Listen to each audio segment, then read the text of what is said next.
Je vous réitère la bienvenue.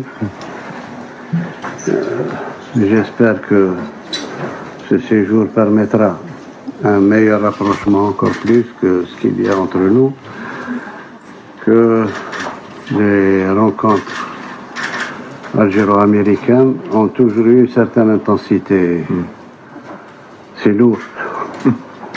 Ça se termine toujours bien, une compréhension, parce qu'il y a beaucoup de similitudes, énormément de similitudes dans notre lutte pour notre libération et la vôtre. D'ailleurs, nos deux journées nationales d'indépendance, c'est quelques heures qui nous séparent. Pour vous, c'est le 4 juillet, pour nous, c'est le 5 juillet. Le système, la démocratie américaine, personne ne peut la contester. C'est un peuple qui s'est construit sur la démocratie. Nous essayons, nous aussi, de bâtir notre démocratie avec nos propres valeurs et notre propre histoire.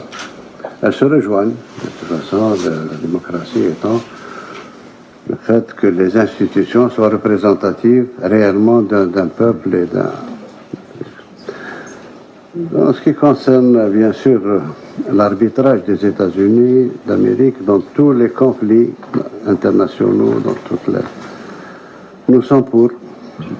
Nous sommes, vous savez, peut-être nous sommes des rêveurs, peut-être, mais on rêve d'un monde plus équilibré, d'un monde où la liberté est mieux défendue, d'un monde où nous faisons ce que nous pouvons avec nos moyens. Et dans notre environnement, parfois on est compris, parfois on est incompris. Vous savez, notre environnement, on est entouré de pays qui ne nous ressemblent pas beaucoup, en dehors de la Tunisie. D'ailleurs, c'est pour ça qu'il y a des relations très intimes avec la Tunisie, parce qu'on se ressemble dans beaucoup de domaines.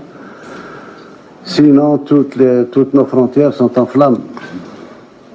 La Libye, déstabilisée. Après la Libye, bien sûr, il y a tout le Sahel, il y a tout ça va du Tchad au Burkina, au Mali, Niger. Et même la Mauritanie est chancelante. Elle n'est pas très puissante. Bon, à côté, nous avons le royaume du Maroc. Nos relations ont toujours été coup-ci, coup-ça. Depuis notre indépendance, c'est pas récent. C'est pas l'affaire du Sahara ou l'affaire du... Il y a deux mentalités, deux manières de voir les choses, deux manières de...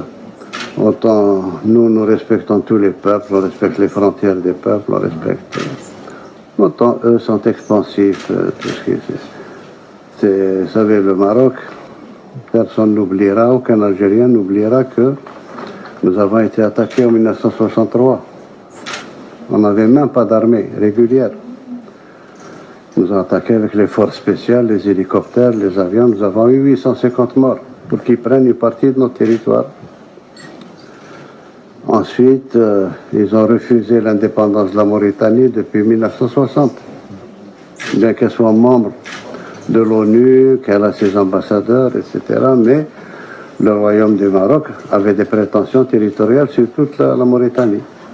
Et il a fallu attendre 1972 ici pour que le roi du Maroc accepte de serrer la main au président mauritanien. Et qu'il reconnaisse, enfin 12 ans après, qu'il reconnaisse, alors que pendant 12 ans, dans le gouvernement marocain, il y a toujours eu le ministre des territoires mauritaniens. Ensuite, il y a eu cette fameuse affaire du Sahara où ce qu'on dit est tout à fait contraire à ce qui a été signé. Notre tort, peut-être notre défaut, c'est de la continuité dans la gestion d'un dossier. Depuis bien avant 1975. Mais les tensions qui existent entre nous ne sont pas dues, contrairement à ce qu'ils disent, ne sont pas du tout dues à l'histoire du Sahara occidental. Pas du tout. C'est d'autres problèmes. Ils ont toujours voulu déstabiliser l'Algérie, je ne sais pas pourquoi. Alors que nous avons toujours protégé le Maroc. Toujours. On n'a jamais été regardant dans nos relations, mais c'est pas normal quand même que 60 ans d'indépendance, que les frontières soient fermées pendant 40 ans. Le problème du Sahara occidental, c'est 1975, c'est bien après. Et je pense que le ministre des Affaires étrangères a beaucoup de documents qui sont signés par le roi Hassan II, que Dieu ait son âme, c'est lui qui a insisté pour l'autodétermination. Et puis notre position, vous savez, notre position vis-à-vis du Sahara occidental, pas vis-à-vis du Maroc, vis-à-vis du Sahara occidental, ils savent très bien que ça a été toujours notre comportement pour Timor-Est. Timor-Est, on a fini par convaincre nos amis indonésiens avec lesquels on était très très proches qu'il fallait qu'ils lâchent Timor-Est, qu'ils donnent l'indépendance. Et c'est ce qui s'est fait. Et nous sommes restés très liés à l'Indonésie. C'est valable pour les Comores, c'est valable pour d'autres vivants. Tous les efforts de la diplomatie algérienne ont été mis au service de la destruction de l'apartheid en Afrique du Sud. Tous nos moyens ont été mis sur ça. On a profité du fait de présider l'Assemblée générale de l'ONU pour pouvoir exclure à cette époque-là l'Afrique du Sud de toutes les organisations internationales, de tout le... Le jour où Mandela est sorti de prison, le jour où l'apartheid est tombé, nous constituons à ce jour un axe indéfectible entre Pretoria et Alger. Donc c'est pas nouveau, c'est pas le Sahara occidental qui nous... Ben, nous avons toujours traité de la même manière les dossiers du Sahara occidental et le dossier de la Palestine. Tous ces Palestiniens, notre position ne changera pas. Il y a une décision qui a été prise au niveau de la Ligue arabe de faire la paix avec Israël et que Israël reconnaisse l'État palestinien. C'est ce qui a été fait, c'est ce que nous suivons jusqu'à présent. Donc c'est la paix contre les territoires, etc. Mais nous n'avons aucune animosité vis-à-vis d'eux. Le seul problème qui est entre nous, c'est la Palestine. Rien d'autre. Absolument rien d'autre. Donc voilà un petit tour d'horizon pour la Libye. Nous sommes contre la présence de tous les mercenaires, de quel bord qu'ils soient. On n'accepte pas de mercenaires à nos frontières. Nous avons tout fait pour que nos frères libyens aient l'occasion de s'exprimer. Et nous avons, ça fait 2 ans maintenant que nous bataillons pour cette histoire d'élection au niveau de la Libye, parce qu'on a tiré les conclusions que ceux qui sont désignés ne représentent personne. À chaque fois, on désigne des gens qui ne représentent qu'eux-mêmes. Et on reprend, et on refait, et on reprend jusqu'à la dernière crise qu'ils ont chez eux, entre Dbeiba et celui qui a été nommé par le pseudo-Assemblée nationale d'Aguila et autres. Et ça continuera. Ça continuera parce que personne parmi eux n'est représentatif, quoi que ce soit. Et ce qui est pire, c'est qu'en Libye, il y a des forces qui font la guerre pratiquement par procuration. Et quand on a affaire à des forces aussi puissantes, ce n'est pas les Libyens qui peuvent les faire sortir. Ce n'est pas les Libyens, c'est la Libye. Quand on s'est rencontrés à Berlin, on s'est entendu pour que tous les pays concernés par la Libye s'engagent à ne jamais plus faire rentrer d'armement ni de mercenaires en Libye. Au contraire, il fallait désarmer. Oui, monsieur le secrétaire d'État, vous savez, 2 mois après, il y a eu une introduction en Libye de 3000 tonnes de matériel et d'armement. Ce qui veut dire que la solution se trouve ailleurs. La solution se trouve, moi je pense, entre les mains des grands, à travers l'Organisation des Nations Unies. On a la présence de Wagner, on a la présence des Syriens et autres amenés qui sont nos amis, nos frères, les Turcs. Il y a les Janjaouides du Soudan, il y a les mobilisés du Tchad, il y a. Et chacun, ils sont 3 ou 4 puissances à se faire la guerre en Libye, qui n'est pas la guerre des Libyens. Les Libyens n'ont rien à voir avec ça. C'est pour ça qu'on a dit que si on veut que la Libye soit reconstruite sur des bases démocratiques, il faut des élections à la base. Des élections à la base, on peut le faire. On peut aider à organiser, et ce que je dis est très faisable. Très très faisable pourvu qu'il y ait de la volonté politique pour le faire. On sortirait avec une assemblée élue. Ensuite, tout le monde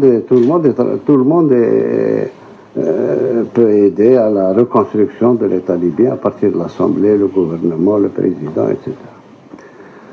Ceux qui ont des arrière-pensées de remplacer l'ex-président décédé, c'est eux qui veulent régler le problème à partir du sommet.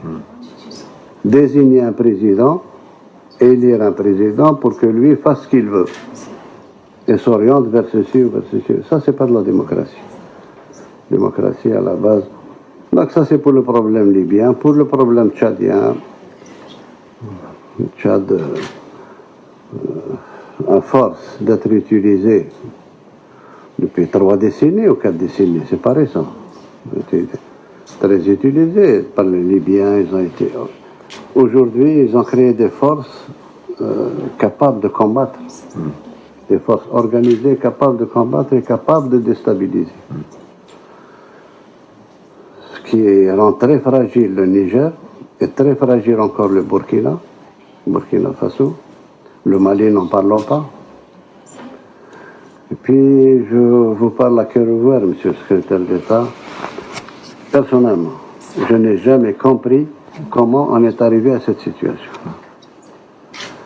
Ça a coïncidé de manière arithmétique et de manière mécanique avec la chute de la Libye.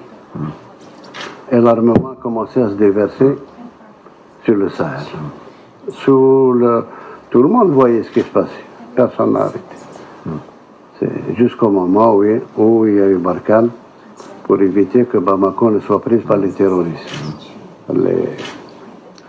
Je peux vous parler du problème malien parce que c'est le problème qui nous est le plus proche. Très très proche même, puisque depuis notre indépendance, depuis 1962, nous n'avons jamais arrêté d'intercéder et d'intervenir entre les tribus maliennes. Comme c'est nos frontaliers, il y a beaucoup de Maliens dont les origines sont algériennes et beaucoup d'Algériens dont les origines sont maliennes. Ce qui fait que nous intervenons à chaque fois pour calmer les velléités tribales, les velléités ceci, cela, depuis Modibo Keïta jusqu'à ce jour. À ce jour, malheureusement, là aussi, il y a eu des interférences. Beaucoup d'interférences qui ne nous ont pas permis d'agir. Nous sommes arrivés aux accords d'Alger qui réglaient définitivement ce problème d'antinomie entre le Nord Mali et le Sud Mali. Il y a eu des intervenants, on n'a pas pu l'appliquer. Il n'est pas appliqué à ce jour. Et ils sont en train de tout faire pour que ça ne s'appliquera jamais. Ils sont en train de changer les données et la donne. Tous les signataires sont venus à Alger jusqu'à présent, sont en contact avec Alger et ils tiennent à l'exécution de cet accord, ce qui n'est pas l'avis de l'actuel Premier ministre malien, nommé par la junte, qui lui ne reconnaît pas, qui est même contre, il le dit, il l'écrit. Donc on en est là, il y a eu des incompréhensions avec nos amis français, nous n'avons jamais voulu intervenir. Il y a une entraide qui se fait sur le plan sécuritaire, sur le plan. Mais nous avons toujours dit que la force, c'est pour asseoir la paix, pas pour chercher la paix. Une fois que la paix est revenue, il faut la renforcer avec la force. Mais en attendant, il faut chercher ailleurs. Une présence militaire dans un Sahara aussi important et avec cette multiplicité de problèmes ethniques ne peut servir que sous forme d'appel d'air du terrorisme, sous une forme ou une autre. une forme ou une autre. Nous aussi, on a subi ce que nous avons subi. On nous a enlevé.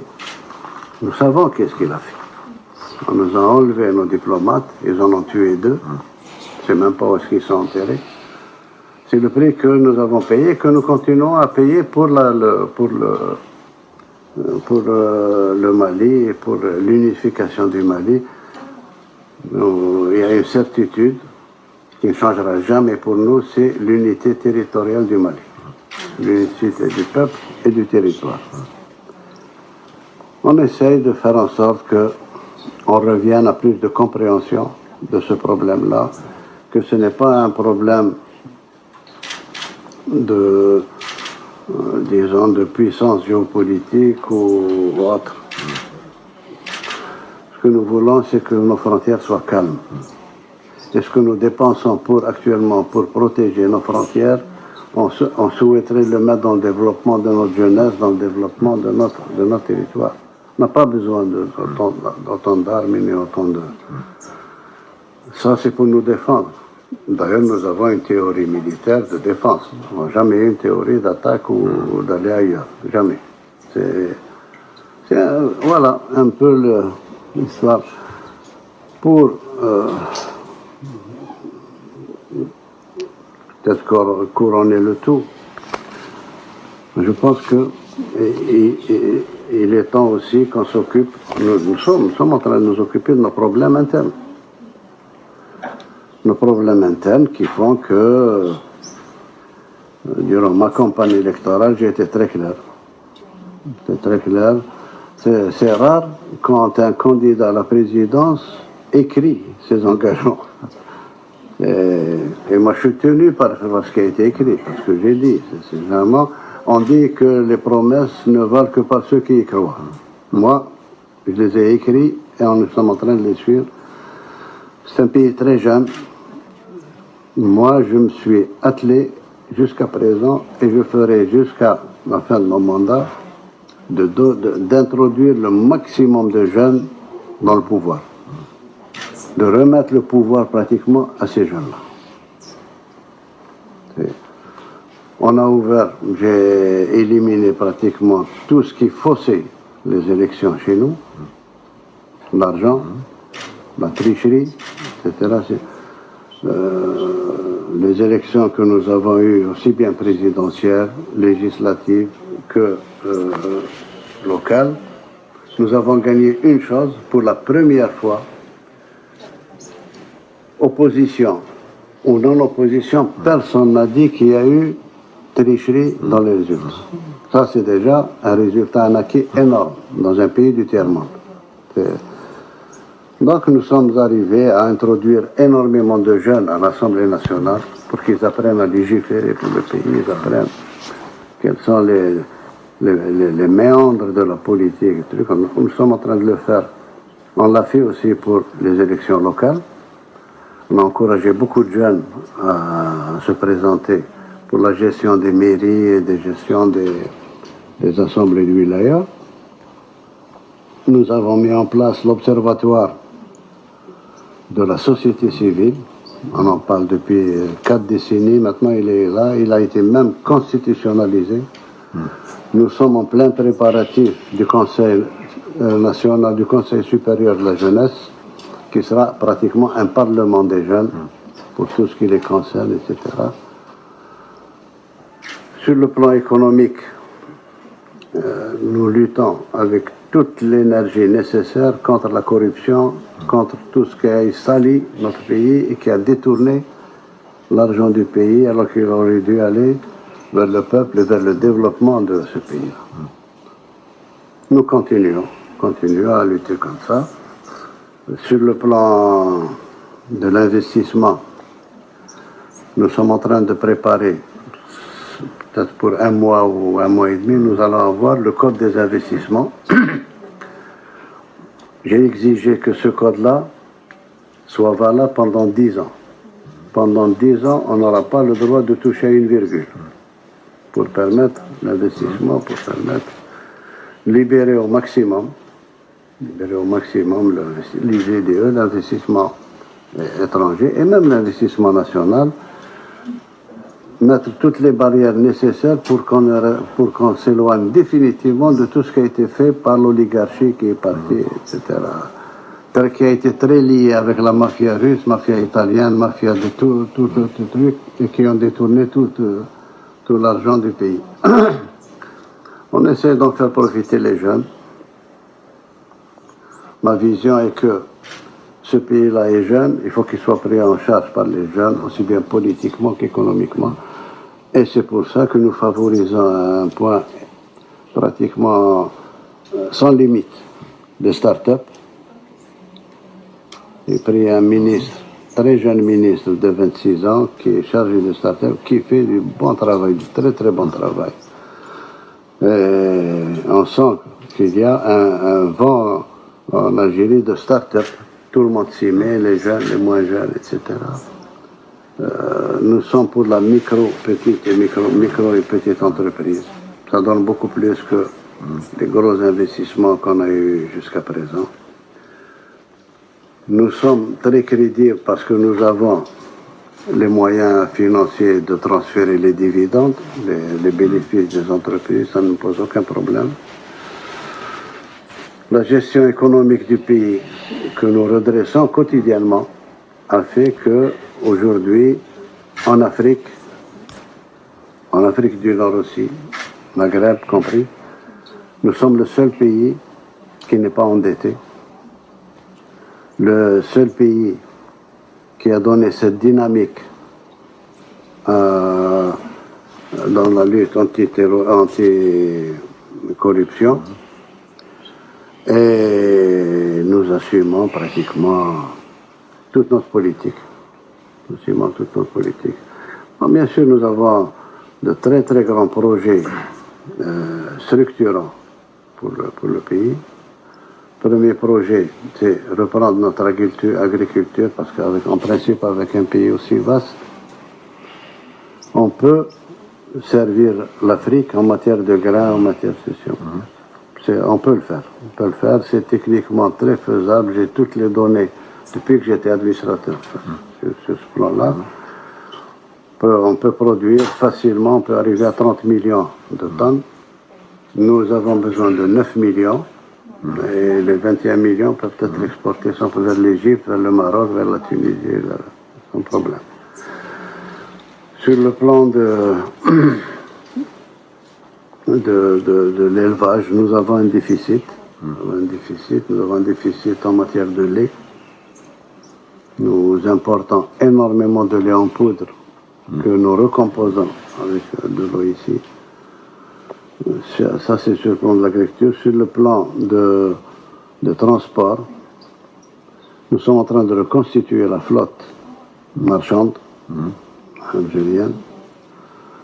Nous sommes en train de reconstituer aussi la flotte aérienne. Jusqu'à présent, il y a presque la moitié du globe terrestre auquel on n'accède pas. Il faudrait y aller partout maintenant. Sur le plan du transport ferroviaire, c'est l'une des bases de mon programme, c'est d'arriver, comme ça a été prévu avec le port centre d'Alger, d'arriver à en faire un port africain qui permet de transporter tous les conteneurs par voie de chemin de fer jusqu'au Mali et jusqu'au Niger.